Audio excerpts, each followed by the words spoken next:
ଶ୍ରୋତାବନ୍ଧୁ ପବିତ୍ର ଅକ୍ଷୟ ତୃତୀୟାର ଆପଣମାନଙ୍କୁ ଅନେକ ଅନେକ ଶୁଭେଚ୍ଛା ଓ ଅଭିନନ୍ଦନ। ଅକ୍ଷୟ ତୃତୀୟା କାହିଁକି କ'ଣ ପାଇଁ ପାଳନ କରାଯାଏ, ଏହାର ଆରମ୍ଭ କେଉଁଠୁ, ଏସବୁ ନେଇ ଆମ ଭିତରେ ବହୁ ଜିଜ୍ଞାସା ଥାଏ। ଆଜି ଅକ୍ଷୟ ତୃତୀୟାକୁ ନେଇ ଏକ ସୁନ୍ଦର ଆଲୋଚନା ଆପଣମାନଙ୍କ ଉଦ୍ଦେଶ୍ୟରେ ମୁଁ ଉପସ୍ଥାପନ କରୁଛି, ଯାହାର ରଚୟିତା ହେଉଛନ୍ତି ଶ୍ରୀଯୁକ୍ତ ଅର୍ଜୁନୀ ଚରଣ ବେହେରା। ଆଲେଖର ଶୀର୍ଷକ ମହାଭାରତରେ ଅକ୍ଷୟ ତୃତୀୟା।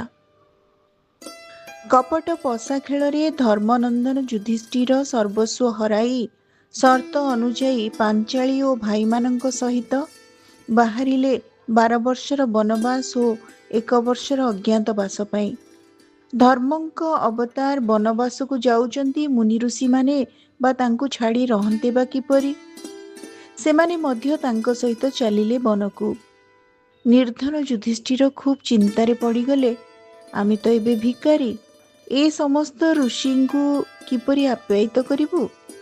ତେଣୁ ସେ ଋଷିମାନଙ୍କୁ ଯୋଡ଼ହସ୍ତ ହୋଇ ନିବେଦନ କଲେ, ଆପଣମାନେ ଦୟାକରି ଇନ୍ଦ୍ରପ୍ରସ୍ଥ ଫେରିଯାଆନ୍ତୁ।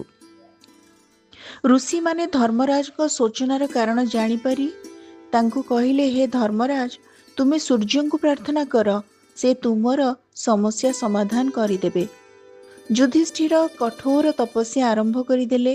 ତାଙ୍କ ତପସ୍ୟାରେ ତୁଷ୍ଟ ହୋଇ ସୂର୍ଯ୍ୟ ଦେବତା ଆସି ପହଞ୍ଚିଲେ। ଯୁଧିଷ୍ଠିର ତପସ୍ୟାରେ ଏତେ ମାତ୍ରାରେ ନିମଗ୍ନ ଥିଲେ ଯେ ସେ ଦିବାକରଙ୍କ ଉପସ୍ଥିତିକୁ ଜାଣିପାରିଲେ ନାହିଁ। ସୂର୍ଯ୍ୟ ଦେବତା ଅତୀବ ପ୍ରୀତ ହୋଇ ତାଙ୍କୁ ଏକ ପାତ୍ର ପ୍ରଦାନ କରି କହିଲେ, ନିଅ ବତ୍ସ, ଏହା ହେଉଛି ଅକ୍ଷୟ ପାତ୍ର।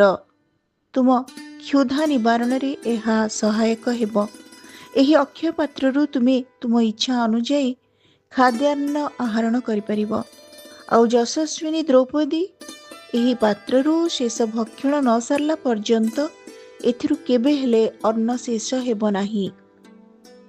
ଯୁଧିଷ୍ଠିରଙ୍କ ସହ ସମସ୍ତ ପାଣ୍ଡବମାନେ ଖୁସି ହୋଇଗଲେ। ଯାହା ହେଉ, ଆମେ ଏଥର ସମସ୍ତ ଅତିଥି ଅଭ୍ୟାଗତଙ୍କୁ ସେବା କରିବାରେ ଆଉ କୌଣସି ଅସୁବିଧା ରହିବ ନାହିଁ। ଭୋଜନ ପ୍ରିୟ ବୃକୋଦର ସବୁଠାରୁ ବେଶୀ ଖୁସି ହେଲେ। ବନବାସ କାଳରେ ପାଣ୍ଡବମାନଙ୍କ ନିକଟକୁ ବହୁ ମୁନି ଋଷି ଅବଲୀଳା କ୍ରମେ ଆସୁଥିଲେ ଓ ସେମାନଙ୍କ ଆତିଥେୟତାରେ ସମସ୍ତେ ତୃପ୍ତ ହେଉଥିଲେ ମଧ୍ୟ। ଯୁଧିଷ୍ଠିରଙ୍କ ଅକ୍ଷୟପାତ୍ର ପ୍ରାପ୍ତି ଖବର ହସ୍ତିନାରେ ପହଞ୍ଚିଲା।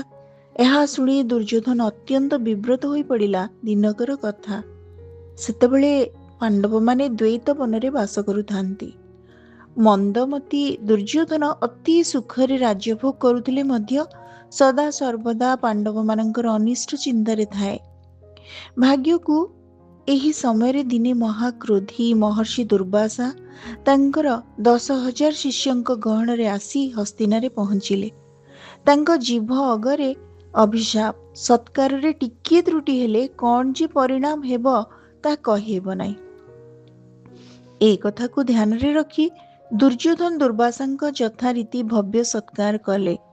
ଋଷି ଦୁର୍ବାସା ପରମ ତୃପ୍ତି ଲାଭ କରି ହସ୍ତିନାରୁ ବିଦାୟ ନେବା ବେଳେ ଦୁର୍ଯ୍ୟୋଧନକୁ ବର ଯାଚିଲେ। ବର ପ୍ରଦାନ କରି ଦୁର୍ମତି ଦୁର୍ଯ୍ୟୋଧନ କହିଲା ବର ପ୍ରାର୍ଥନା କରି ଦୁର୍ଯ୍ୟୋଧନ କହିଲା, ପ୍ରଭୁ, ହସ୍ତିନାରେ ପଦାର୍ପଣ କରି ଆମମାନଙ୍କୁ ଆପଣ ଅନୁଗ୍ରହ କରିଛନ୍ତି। ଆପଣଙ୍କ ଆଶୀର୍ବାଦରୁ ଆମ୍ଭମାନଙ୍କର ତିଳେ ମାତ୍ର ଦୁଃଖ ଆଉ ଦୈନ୍ୟ ନାହିଁ। ଆମ ବଂଶର ଜ୍ୟେଷ୍ଠ ହେଉଛନ୍ତି ଭାଇ ଯୁଧିଷ୍ଠିର। ସେ ବର୍ତ୍ତମାନ ତାଙ୍କ ଭାଇ ଓ ପତ୍ନୀ ଦ୍ରୌପଦୀଙ୍କ ସହ ବନବାସ କରୁଛନ୍ତି। ଆମ ଇଚ୍ଛା ଆପଣ ତାଙ୍କର ଆତିଥ୍ୟ ଗ୍ରହଣ କରି ଆମମାନଙ୍କ ପରି ତାଙ୍କୁ ମଧ୍ୟ ଅନୁଗ୍ରହ କରନ୍ତୁ। କିନ୍ତୁ ଆପଣ ସେଠାରେ ସେହି ସମୟରେ ପହଞ୍ଚିବେ ଯେତେବେଳେ ଯଶସ୍ୱିନୀ ଦ୍ରୌପଦୀ ଭୋଜନ କରି ସାରିଥିବେ। ଦୁର୍ବାସା ତାଙ୍କର ଏହି ପ୍ରାର୍ଥନା ସ୍ୱୀକାର କଲେ। ଦୁର୍ଯ୍ୟୋଧନ ମନେ ମନେ ଚିନ୍ତା କଲେ, ପାଣ୍ଡବଙ୍କର ଏହି ବାର ଆଉ ନିସ୍ତାର ନାହିଁ। ପାଣ୍ଡବମାନେ ନିଜେ ବନ୍ୟ ଫଳମୂଳ ଖାଇ ଚଳୁଛନ୍ତି। କ୍ରୋଧୀ ଦୁର୍ବାସା ଯାଇ ପହଞ୍ଚିବେ ଦ୍ରୌପଦୀଙ୍କ ଭୋଜନ ସରିଲା ପରେ। ତାଙ୍କ ଅକ୍ଷୟ ପାତ୍ର ମଧ୍ୟ ଅସମର୍ଥ ହେବ ମହର୍ଷିଙ୍କୁ ତୃପ୍ତ କରିବା ପାଇଁ। ପାଣ୍ଡବମାନେ ନିଶ୍ଚୟ ଏଥର ଦୁର୍ବାସାଙ୍କ କ୍ରୋଧର ଶିକାର ହୋଇ ଅଭିଶାପରେ ସମ୍ପୂର୍ଣ୍ଣ ରୂପେ ଭସ୍ମ ହୋଇଯିବେ। ଦୁର୍ଯ୍ୟୋଧନ ଏମିତି ପାଣ୍ଡବମାନଙ୍କ କ୍ଷତିକୁ ନିଜର ଲାଭ ବିଚାରି ଆନନ୍ଦିତ ହେଲେ। महर्षि दुर्वासा तांको कथा अनुसार तांको 10,000 शिष्यों मेल जाई पांडव मानक शिविर में पहुंची गले। धर्मराज द्रौपदी और भाई मानक सह आसी तांकर पद वंदना करी कहले, आपण स्नान सारी सारी सारी आसी आमर आतिथ्य ग्रहण करंतु। सेतबेलको द्रौपदी भोजन सारी देई थांती। महर्षि शिष्य मानकु धरी स्नान निमंते चली गले। एणे पांडव शिविर रे भालिणी पड़ला। ऋषि को किपरि तृप्त करा जाई परिबो? अक्षय पात्र जी शून्य। दुर्वासा कोपरु रक्षा पाइबा पई द्रौपदी अनन्य उपाय होई भगवान श्रीकृष्ण को स्मरण कले। द्रौपदी कातर प्रार्थना शुणी संगे संगे आसी श्रीकृष्ण उपस्थित हेले। पांचाली कथा शुणा पूर्व श्रीकृष्ण कहले, मते भोक लगुची, कौन खाया को दियो। मोर क्षुधा शांत नहेला पर्यंत मु तुम कथा किछि बुझी परिबि नाही।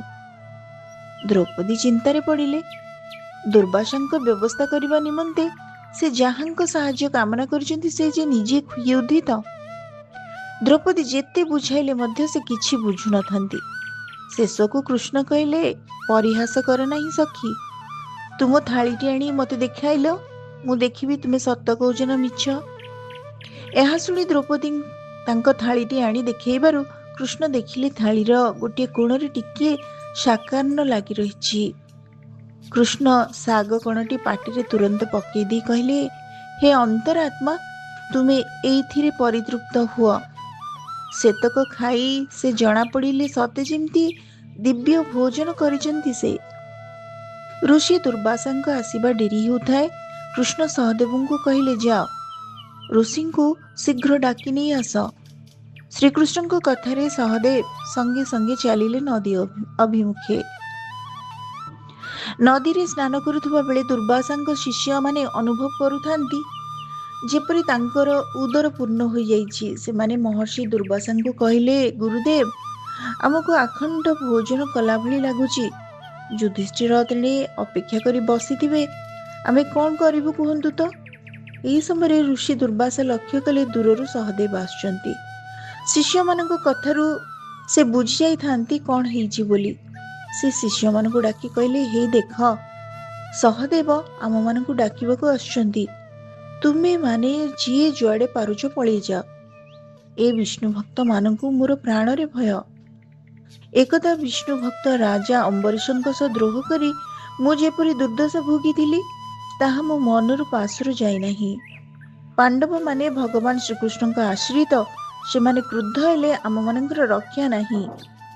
ए कथा सुनी समस्ते किए कुआडे दौड़ी पळेई गले। सहदेव पहुंची देखंती तो महर्षि नाहंती कि तांको शिष्य माने मध्य नाहंती। से फेरी आसी शिविर रे कथा कहिले। पांडव माने बुझी गले एहार समस्त रहस्य। श्रीकृष्ण पाखरे छिड़ा होई थांती। तांको श्रीमुखरे लागी रही थाए सेही भुवन मोहन हस। अक्षय पात्र थिबा हेतु पांडव माने वनवास स्वच्छंदरे कटाउथिले। धर्मराज युधिष्ठिरंको सूर्यंक ठारो अक्षय पात्र प्राप्तिर दिवस थिला वैशाख शुक्ल तृतीया बा एही अक्षय तृतीया। श्रोता बंधु, आज आमे शुणुथिले केबे हेले क्षय हेउ नथिबा पात्र अक्षय पात्र संपर्क रे एवं से अक्षय पात्र को नहीं महाभारत रे अक्षय तृतीयार जो पुराकल्पर कथावस्तुटी अच्छी ताकू आमे शुणुथिले। एहार लेखक थिले श्रीजुक्त अर्जुनी चरण बेहेरा। आजिर ये आलोचनाटी आलेख्यटी आपण मानकु केमती लागिला, आपण मानक मतामत अपेक्षा रहुछि। धन्यवाद।